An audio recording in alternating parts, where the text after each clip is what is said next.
ಇದಾರಲ್ಲ ಇದನ್ನ ಒಬ್ಬರು ವಿರೋಧಿಸ್ತಾರೆ. ನಾವು ಮಾತ್ರ ವಿರೋಧ ಮಾಡ್ತೇವೆ. ನಾವು ಅಷ್ಟೇ ಅಲ್ಲ, ಸುಪ್ರೀಂ ಕೋರ್ಟ್ ಹೋಗಿ ದಯವಿಟ್ಟು ನಿಮ್ಮ ಎನ್ಡಿಎ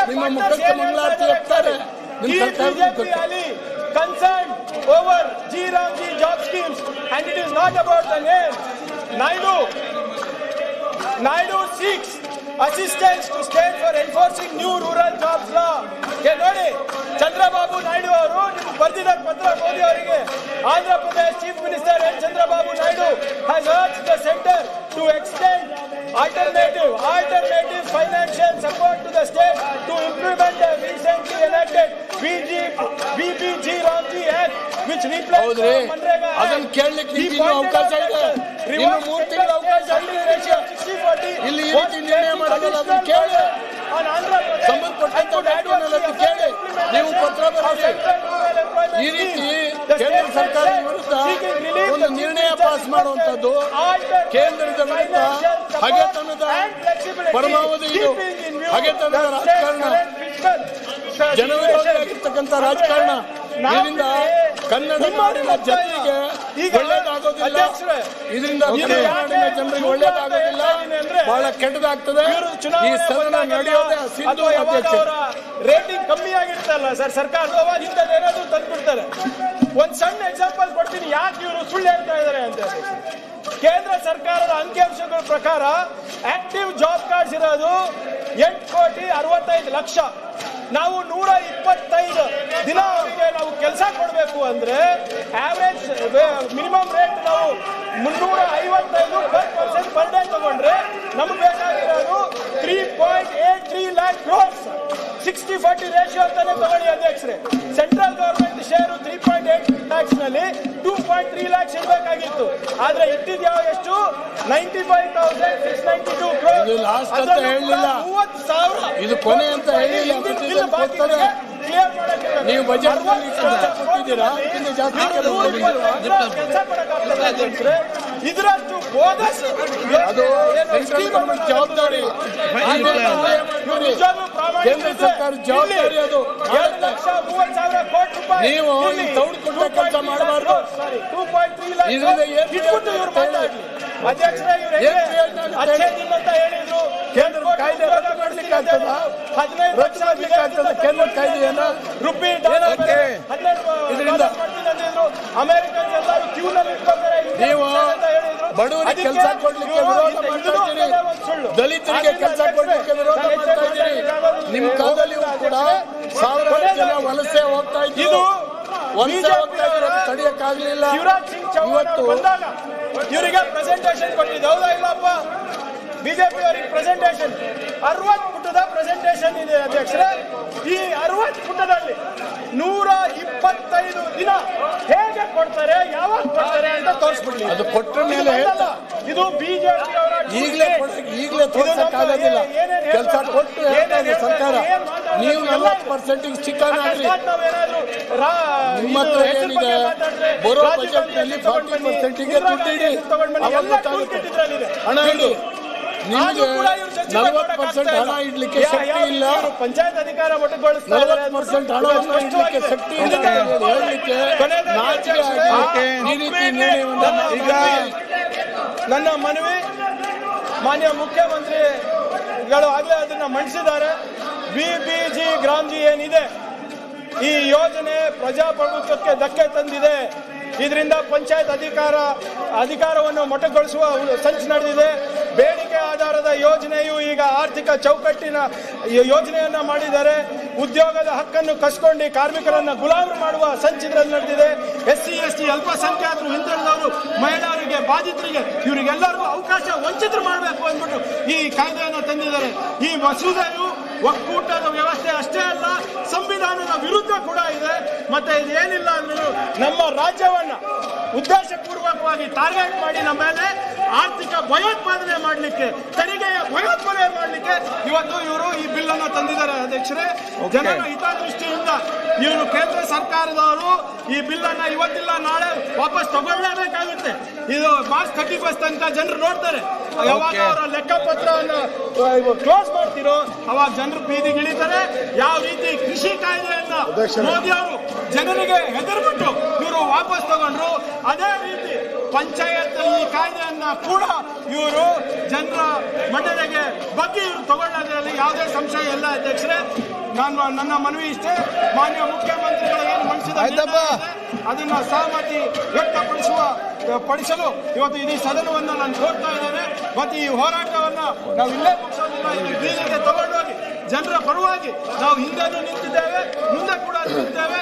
ಮನ್ರೇಗಾವನ್ನ ಪುನರ್ಜಾರಿಗೆ ತರುವಂತ ತನಕ ನಮ್ಮ ಹೋರಾಟ ಇರುತ್ತೆ ಅಂತ ಹೇಳೋಕ್ಕೆ ಅವಕಾಶಕ್ಕೆ ಹೊಂದಿಸ್ತಾ ನಾನು ಎರಡು ಮಾತು ಮುಗಿಸ್ತೀನಿ. ಜೈ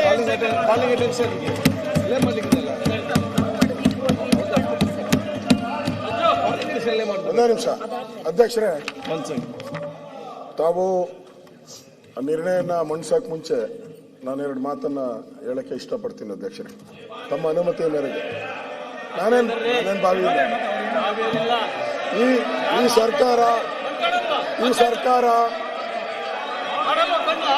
ಅಬಕಾರಿ ಬಿಟ್ಬಿಡಿ, ಅವನೇ ಮಾತಾಡ್ಕೊಂಡು ಅಬಕಾರಿ ಹಗರಣದಲ್ಲಿ ಲೂಟಿ ಮಾಡಿದ್ದಾರೆ. ನಾವು ಅಬಕಾರಿ ಹಗರಣದನ್ನ ತನಿಖೆ ಮಾಡಬೇಕು, ಅವ್ರನ್ನ ರಾಜೀನಾಮೆ ಕೊಡಬೇಕು ಅಂತ ನಾವು ಆಗ್ರಹ ಮಾಡಿದ್ವಿ. ಇದೊಂದು 6,000 ಕೋಟಿ ಹಣವನ್ನ ಲೂಟಿ ಮಾಡಿದ್ದಾರೆ ಸರ್ಕಾರ ಖಜಾನೆ. ಇವತ್ತು ಗೃಹಲಕ್ಷ್ಮಿ ಹಣ ಕೊಟ್ಟಿಲ್ಲ, ಬಡವರಿಗೆ ಏನು ಹಣ ಸೇರ್ಬೇಕಾಗಿತ್ತೋ ಹಣಗಳು ಸೇರ್ತಾ ಇಲ್ಲ. ಇವತ್ತು ಅಬಕಾರಿ ಸಚಿವರು ಅವರ ಬೇಜವಾಬ್ದಾರಿ ಹೇಳಿಕೆ ಕೊಡೋ ಮುಖಾಂತರ ಈ ಒಂದು ಹಗರಣವನ್ನು ಮುಚ್ಚಾಕಕ್ಕೆ ಪ್ರಯತ್ನ ಮಾಡ್ತಾರೆ. ಇದು ಸರಿ ಇಲ್ಲ, ಇದನ್ನ ನಾವು ವಿರೋಧ ಮಾಡ್ತೀವಿ. ಎರಡನೇದು, ಇವತ್ತು ಮನ್ರೇಗಾ ಸರ್ಕಾರ ತಂದಿದೆ, ನಿರ್ಣಯ ಮಾಡಕ್ಕೆ ತಂದಿದೆ. ಜಿ ರಾಮ್ಜಿ ಏನಿದೆ, ಆ ಜಿ ರಾಮ್ಜಿ ಇವತ್ತು ಒಳ್ಳೆ ಯೋಜನೆ. ಅದು ಸನ್ಮಾನ್ಯ ಪ್ರಧಾನಿ ನರೇಂದ್ರ ಮೋದಿ ಅವರು ಒಳ್ಳೆ ಯೋಜನೆ ತಂದಿದ್ದಾರೆ. ಹಿಂದೆ ನರೇಗಾ ಇದ್ದಾಗ ಕೋಟ್ಯಾಂತರ ಹಣವನ್ನ ಲೂಟಿ ಮಾಡಿದ್ದಾರೆ ಇದೇ ಸರ್ಕಾರ, ಕೋಟ್ಯಾಂತರ ಹಣವನ್ನ ಲೂಟಿ ಮಾಡಿದ್ದಾರೆ. ಈಗ ಟ್ರಾನ್ಸ್ಪರೆಂಟ್ ಆಗಿ ಇರುವಂತದ್ರಿಂದ ಇವತ್ತು ಹಾಳು ಮಾಡ್ತಾ ಇದ್ದಾರೆ. ಇದು ಒಳ್ಳೇದಲ್ಲ. ಆದ್ರಿಂದ ಈ ಒಂದು ನರೇಗಾವನ್ನ ನಾನು ಬೆಂಬಲಿಸ್ತಾ ಇದ್ದೀನಿ. ಮತ್ತೆ ಸರ್ಕಾರ 40% ಹಣ ಕೊಡಕ್ಕೆ ಹಣ ಇಲ್ದಿರ ದಿವಾಳಿ ಆಗಿದೆ. ನಾವು ನರೇಂದ್ರ ಮೋದಿ ಅವರು ತಂದಿರತಕ್ಕಂಥ ಜಿ ರಾಮ್ಜಿಯನ್ನ ನಾವು ಬೆಂಬಲ ಮಾಡ್ತಾ ಇದ್ದೀರಿ. ಈ ಸರ್ಕಾರ ತಂದಿರತಕ್ಕಂಥ ನಿರ್ಣಯವನ್ನ ವಿರೋಧ ಮಾಡ್ತಾ ಇದ್ದೀರಿ ಅಧ್ಯಕ್ಷರೇ. ನಾವು ಇದನ್ನ ವಿರೋಧ ಮಾಡ್ತಾ ಇದ್ದೀವಿ. ನಾವು ಇದನ್ನ ವಿರೋಧಿಸಿ, ಈ ಅಕ್ರಮ, ಈ ತರ ನಿರ್ಣಯವನ್ನ ವಿರೋಧಿಸಿ ನಾವು ವಾಕೌಟ್ ಮಾಡ್ತಾ ಇದ್ದೀವಿ.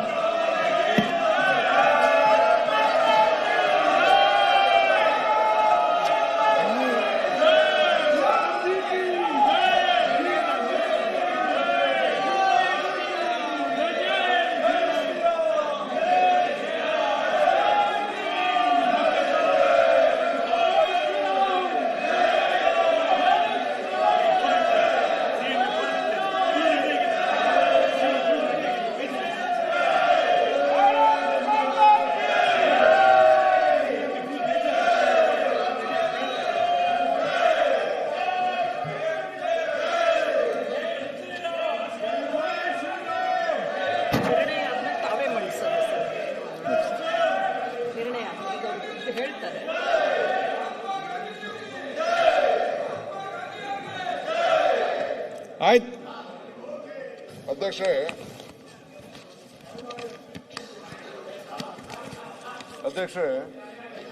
ನಮ್ಮ ಇವರು RDPR ಮಿನಿಸ್ಟ್ರು ಸಂಪೂರ್ಣವಾಗಿ ಇದ್ರ ಬಗ್ಗೆ ಎಕ್ಸ್ಪ್ಲೈನ್ ಮಾಡಿದ್ದಾರೆ. ಇಲ್ಲಿ ವಿಚಾರ ಇಷ್ಟೇ, ನಮ್ಮ ಈ ಏನು ಗ್ಯಾರಂಟಿ, ಇಡೀ ದೇಶಕ್ಕೆ ಒಂದು ಉದ್ಯೋಗ ಗ್ಯಾರಂಟಿಯನ್ನು ಎಲ್ಲರೂ ಕೂಡ ಒಪ್ಕೊಂಡಿದ್ರು. ಅವ್ರಿಗೆ ಬೇಕಾದಷ್ಟು ಅವ್ರು ಏನು ಈಗ ಹೊಸ ಕಾನೂನು ತಂದಿದ್ದಾರೆ ಅದನ್ನೆಲ್ಲ ಚರ್ಚೆ ಮಾಡಲಿಕ್ಕೆ ಅವ್ರಿಗೆ ಅವಕಾಶ ಇತ್ತು.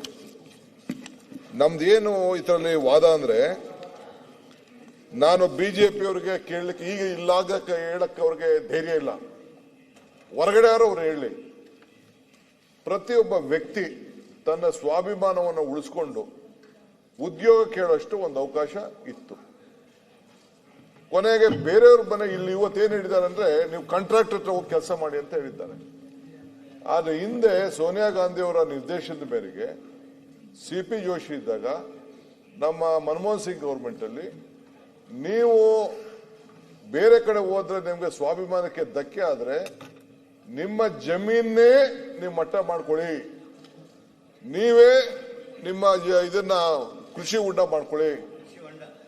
ಮಾಡ್ಕೊಳ್ಳಿ, ನೀವೇ ಆಶ್ರಯ ಮನೆ ಕಟ್ಕೊಳ್ಳಿ, ನೀವೇ ಟಾಯ್ಲೆಟ್ ಮಾಡ್ಕೊಳ್ಳಿ ಅಂತೇಳಿ ತನ್ನ ಸ್ವಂತ ಜಮೀನಲ್ಲೇ ವ್ಯವಸಾಯ ಮಾಡ್ಕೊಂಡಾಗ ಅವರ ಮನೆ ಕುಟುಂಬದವರು ಮಾಡ್ಕೊಂಡಾಗ ಅವ್ರಿಗೆ ಕೂಲಿ ಕೊಡುವಂತ ಒಂದು ದೊಡ್ಡ ಸುವರ್ಣ ಅವಕಾಶ ಇತ್ತು. ನಾನು ನನ್ನ ಕ್ಷೇತ್ರದಲ್ಲಿ ತಮ್ಗೆ ಹೇಳ್ಬೇಕು ಅಂತಂದ್ರೆ ಒಂದೇ ಒಂದು ನನ್ನ ಕ್ಷೇತ್ರದಲ್ಲಿ ನಮ್ಮ ಇವ್ರು ಹೇಳ್ತಾ ಇದ್ರು ಸುಮಾರು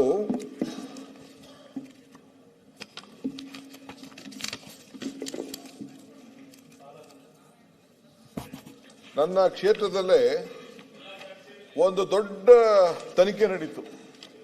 ಈ ರಾಜ್ಯದಲ್ಲಿ ಅತಿ ಹೆಚ್ಚು ಉದ್ಯೋಗ ಮಾಡಂತ ಸಿದ್ದರಾಮಯ್ಯನವರ ಹಿಂದಿನ ಕಾಲದ ಸರ್ಕಾರದಲ್ಲಿ ಇದ್ದಂತ ಸಂದರ್ಭದಲ್ಲಿ ನಾವು ಖರ್ಚು ಮಾಡಿದ್ವು.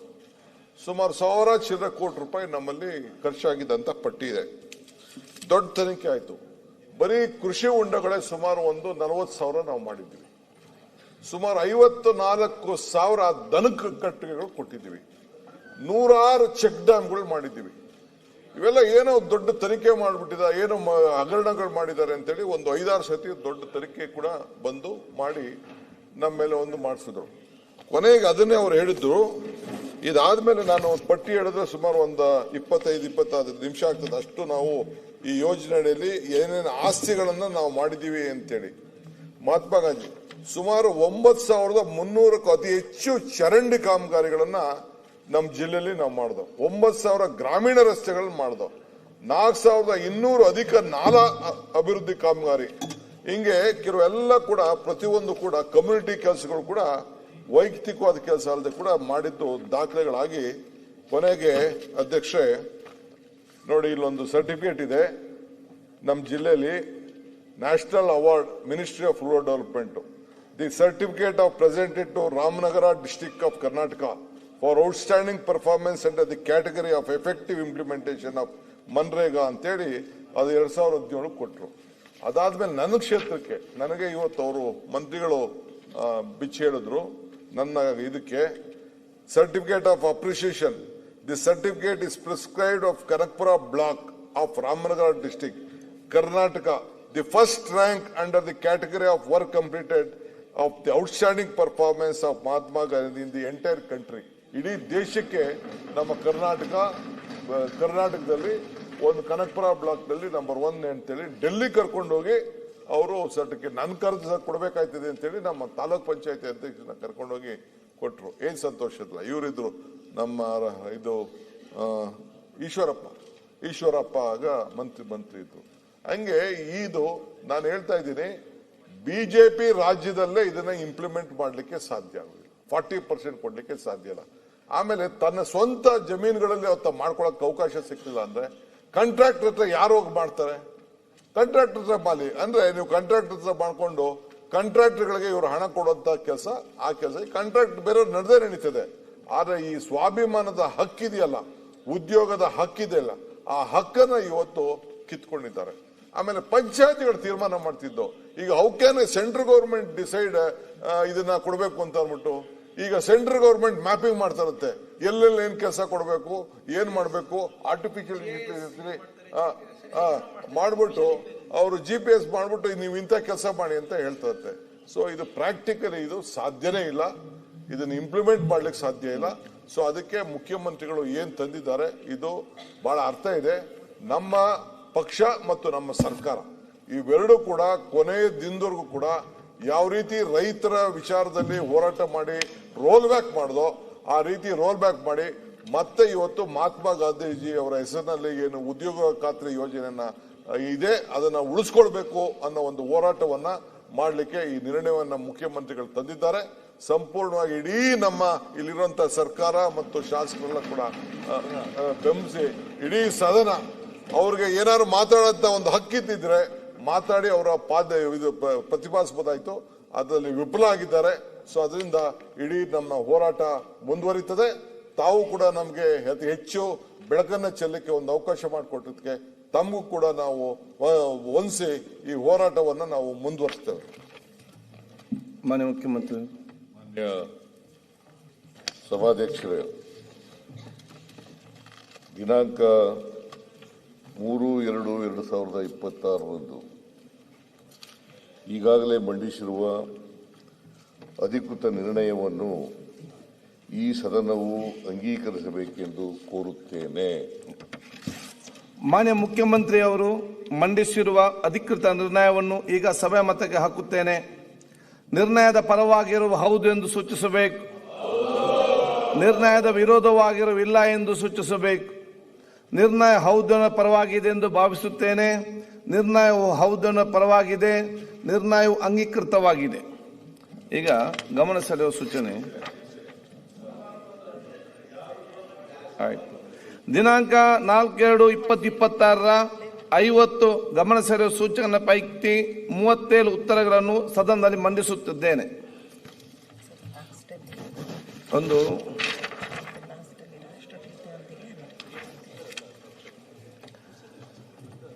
ಹದಿನಾರನೇ ವಿಧಾನಸಭೆಯ 9ನೇ ಅಧಿವೇಶನದ ಕಾರ್ಯಕಲಾಪಗಳ ಸಂಕ್ಷಿಪ್ತ ವರದಿ. 16ನೇ ವಿಧಾನಸಭೆಯ 9ನೇ ಅಧಿವೇಶನವು ದಿನಾಂಕ 22ನೇ ಜನವರಿ 2026ರಿಂದ 4ನೇ ಫೆಬ್ರವರಿ 2026ರವರೆಗೆ ಒಟ್ಟು 9 ದಿನಗಳ ಕಾಲ ಸುಮಾರು 48 ಗಂಟೆ 52 ನಿಮಿಷಗಳ ಕಾಲ ಕಾರ್ಯಕಲಾಪ ನಡೆಸಲಾಗಿದೆ. ದಿನಾಂಕ 22/1/2026 ಮಾನ್ಯ ರಾಜ್ಯಪಾಲರು ವಿಧಾನಮಂಡಲದ ಉಭಯ ಸದನಗಳ ಸದಸ್ಯರನ್ನು ನಿರ್ದೇಶಿಸಿ ಭಾಷಣ ಮಾಡಿರುತ್ತಾರೆ. ಮಾನ್ಯ ರಾಜ್ಯಪಾಲರ ಭಾಷಣದ ವಂದನಾ ನಿರ್ಣಯದ ಮೇಲೆ ನಡೆದ ಚರ್ಚೆಯಲ್ಲಿ 27 ಮಾನ್ಯ ಸದಸ್ಯರು ಭಾಗವಹಿಸಿ ಒಟ್ಟು 15 ಗಂಟೆ 17 ನಿಮಿಷಗಳ ಕಾಲ ಚರ್ಚೆ ನಡೆಸಿದ್ದು, ವಂದನಾ ನಿರ್ಣಯದ ಪ್ರಸ್ತಾವವನ್ನು ದಿನಾಂಕ 2/2/2026 ಮತಕ್ಕೆ ಹಾಕಿ ಅಂಗೀಕರಿಸಲಾಗಿದೆ. ಇತ್ತೀಚೆಗೆ ನಿಧನ ಹೊಂದಿದ ಗಣ್ಯರಿಗೆ ಸಂತಾಪ ಸೂಚನೆ ನಿರ್ಣಯವನ್ನು ಮಂಡಿಸಿ ಅಂಗೀಕರಿಸಲಾಗಿದೆ. ಮಾನ್ಯ ರಾಜ್ಯಪಾಲರಿಂದ ಒಪ್ಪಿಗೆ ಪಡೆದ ವಿಧೇಯಕಗಳ ಬಗ್ಗೆ ಕಾರ್ಯದರ್ಶಿಯವರು ವರದಿಯನ್ನು ಮಂಡಿಸಲಾಗಿದೆ. ಭಾರತದ ಲೆಕ್ಕ ನಿಯಂತ್ರಕರು ಮತ್ತು ಮಹಾಲೆಕ್ಕ ಪರಿಶೋಧಕರು ನೀಡಿರುವ ಕೆಳಕಂಡ 2 ವರದಿಗಳನ್ನು ಸದನದಲ್ಲಿ ಮಂಡಿಸಲಾಗಿದೆ. 1. ಎತ್ತಿನ ಹೊಳೆ ಸಮಗ್ರ ಕುಡಿಯುವ ನೀರಿನ ಯೋಜನೆಯ ಅನುಷ್ಠಾನದ ಮೇಲಿನ ಕಾರ್ಯನಿರ್ವಹಣಾ ಲೆಕ್ಕ ಪರಿಶೋಧನಾ ವರದಿ ವಾಣಿಜ್ಯ 2026 ವರದಿ ಸಂಖ್ಯೆ 10. ಸ್ಮಾರ್ಟ್ ಸಿಟಿ ಮಿಷನ್ ಅನುಷ್ಠಾನದ ವರದಿ ಕಾರ್ಯನಿರ್ವಹಣಾ ಲೆಕ್ಕ ಪರಿಶೋಧನೆ ವರದಿ ಸಿವಿಲ್ 2025ರ ವರದಿ ಸಂಖ್ಯೆ 11. ನಿಯಮ 60 ಅಡಿಯಲ್ಲಿ ನೀಡಿದ್ದ 2 ನಿಲುವಳಿ ಸೂಚನೆಗಳನ್ನು ನಿಯಮ 69ಕ್ಕೆ ಪರಿವರ್ತಿಸುವುದನ್ನು ಸೇರಿದಂತೆ ಒಟ್ಟು 1 ಸೂಚನೆ ಬಗ್ಗೆ ನಿಯಮ 69 ಅಡಿಯಲ್ಲಿ ಚರ್ಚಿಸಲಾಗಿದೆ. ಈ ಅವಧಿಯಲ್ಲಿ ಒಟ್ಟು 4 ಅರ್ಜಿಗಳನ್ನು ಸದನಕ್ಕೆ ಒಪ್ಪಿಸಲಾಗಿದೆ. ಒಟ್ಟು 799 ಪ್ರಶ್ನೆಗಳನ್ನು ಸ್ವೀಕರಿಸಲಾಗಿದ್ದು, ಸದನದಲ್ಲಿ ಉತ್ತರಿಸಬೇಕಾಗಿದ್ದ 60 ಪ್ರಶ್ನೆಗಳ ಪೈಕಿ 50 ಪ್ರಶ್ನೆಗಳಿಗೆ ಉತ್ತರಿಸಲಾಗಿದೆ. ಲಿಖಿತ ಮೂಲಕ ಉತ್ತರಿಸುವಂತಹ 730 ಪ್ರಶ್ನೆಗಳ ಪೈಕಿ 535 ಪ್ರಶ್ನೆಗಳಿಗೆ ಉತ್ತರಗಳನ್ನು ಸ್ವೀಕರಿಸಲಾಗಿದೆ. ನಿಯಮ 351 ಅಡಿಯಲ್ಲಿ ಸ್ವೀಕೃತವಾದ 130 ಸೂಚನೆಗಳ ಪೈಕಿ 45 ಸೂಚನೆಗಳಿಗೆ ಉತ್ತರವನ್ನು ಸ್ವೀಕರಿಸಲಾಗಿದೆ. ಗಮನ ಸೆಳೆಯುವ 181 ಸೂಚನೆಗಳ ಪೈಕಿ 122 ಸೂಚನಾ ಪತ್ರಗಳ ಉತ್ತರಗಳನ್ನು ಸ್ವೀಕರಿಸಲಾಗಿದೆ. 1 ಹಕ್ಕುಚ್ಯುತಿ ಸೂಚನೆಯನ್ನು ತನಿಖೆ, ಪರಿಶೀಲನೆ ಮತ್ತು ವರದಿಗಾಗಿ ಹಕ್ಕುಬಾಧ್ಯತೆ ಸಮಿತಿಗೆ ವಹಿಸಲಾಗಿದೆ. ಶೂನ್ಯ ವೇಳೆ ಅಡಿಯಲ್ಲಿ 2 ಸೂಚನೆಗಳ ಬಗ್ಗೆ ಚರ್ಚಿಸಲಾಗಿದೆ.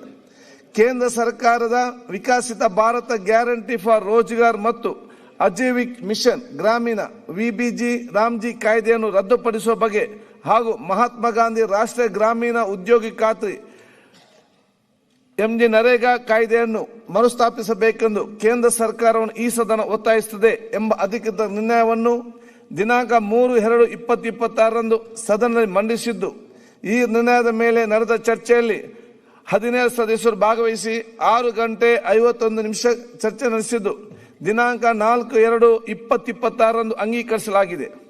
ಸದನ ನಡೆಸಲು ಸಹಕರಿಸಿದ ಸಭಾನಾಯಕರಾದ ಮಾನ್ಯ ಮುಖ್ಯಮಂತ್ರಿ ಅವರಿಗೆ, ಉಪಮುಖ್ಯಮಂತ್ರಿ ಅವರಿಗೆ, ಸಚಿವ ಸಂಪುಟದ ಸದಸ್ಯರಿಗೆ, ಉಪಸಭಾಧ್ಯಕ್ಷರಿಗೆ, ಸರ್ಕಾರಿ ಮುಖ್ಯ ಸಚೇತಕರಿಗೆ, ವಿರೋಧ ಪಕ್ಷದ ನಾಯಕರಿಗೆ, ವಿರೋಧ ಪಕ್ಷದ ಮುಖ್ಯ ಸಚೇತಕರಿಗೆ, ಎಲ್ಲ ಮಾನ್ಯ ಸದಸ್ಯರುಗಳಿಗೆ, ಮಾಧ್ಯಮ ಪ್ರತಿನಿಧಿಗಳಿಗೆ, ಇಲಾಖಾ ಮುಖ್ಯಸ್ಥರಿಗೆ ಅಧಿಕಾರಿ ಸಿಬ್ಬಂದಿಯವರಿಗೆ, ವಿಧಾನಸಭೆ ಸಚಿವಾಲಯದ ಅಧಿಕಾರಿ ಹಾಗೂ ಸಿಬ್ಬಂದಿಯವರಿಗೆ ಕೃತಜ್ಞತೆ ಸಲ್ಲಿಸುತ್ತಾ ನಾಡಿನ ಸಮಸ್ತ ಜನತೆಗೆ ಮುಂಬರುವ ಮಹಾಶಿವರಾತ್ರಿ ಹಬ್ಬಕ್ಕೆ ಶುಭಾಶಯ ಸಲ್ಲಿಸುತ್ತೇನೆ. ಈಗ ರಾಷ್ಟ್ರಗೀತೆಯೊಂದಿಗೆ ಸದನವನ್ನು ಅನಿರ್ದಿಷ್ಟ ಅವಧಿಗೆ ಮುಂದೂಡುತ್ತಿದ್ದೇನೆ.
ಹೆಚ್ಚಿನ ವಿಡಿಯೋಗಳಿಗೆ ಪ್ರತಿಧ್ವನಿ ಯೂಟ್ಯೂಬ್ ಚಾನೆಲ್ ಸಬ್ಸ್ಕ್ರೈಬ್ ಮಾಡಿ, ಬೆಲ್ ಐಕಾನ್ ಕ್ಲಿಕ್ ಮಾಡಿ.